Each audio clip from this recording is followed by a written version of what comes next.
આગામી સમયમાં લોકસભા ચૂંટણી આવી રહી છે ત્યારે સુરત લોકસભાના ભાજપના કાર્યાલયનું મંગળવારના રોજ ઉદ્ઘાટન કરવામાં આવ્યું હતું। આગામી લોકસભા ચૂંટણી માટે ભાજપે ચૂંટણી પ્રચારનો વોલ પેઇન્ટિંગ કાર્યક્રમ આપી શરૂઆત કરી દીધી છે।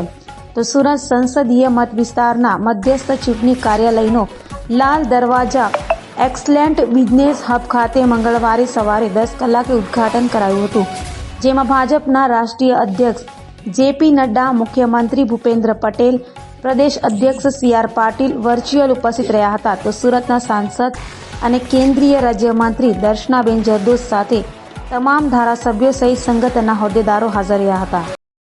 આજે ગુજરાત એક ઐતિહાસિક કદમ તરફ આગળ વધી રહ્યું છે। એક સાથે 26 લોકસભાની સીટનું ઉદ્ઘાટન કાર્યાલયના ઉદ્ઘાટન થઈ રહ્યા છે। માન્ય રાષ્ટ્રીય અધ્યક્ષ શ્રી જેપી નડ્ડાજી, પ્રદેશ અધ્યક્ષ શ્રી CR પાટીલજી અને ભૂપેન્દ્રભાઈ પટેલ માન્ય મુખ્યમંત્રી શ્રી દ્વારા જ્યારે ગાંધીનગર ખાતે કાર્યાલયનું ઉદ્ઘાટન થઈ રહ્યું છે, એ જ સમયે 24 સુરત લોકસભાનું કાર્યાલય અહીંયા સુરત ખાતે એનું ઉદ્ઘાટન થઈ રહ્યું છે।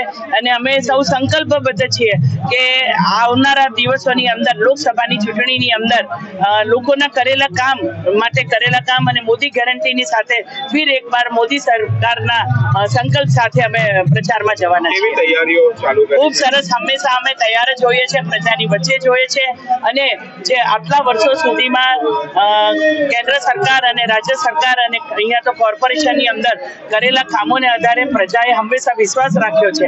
મોદીની ગેરંટી છે અને મોદીની ગેરંટી સાથે અમે જ્યારે ચૂંટણીની અંદર જવાના છે ત્યારે લોકોનો વિશ્વાસ એટલો છે। ગઈકાલે જ રામ મંદિરનું જે ભવ્ય નિર્માણ થયું, લોકોની આસ્થા સનાતન ધર્મ અને એની સાથે વધીને એક પોઝિટિવ વેવ સાથે અમે લોકો પ્રજાની વચ્ચે છીએ।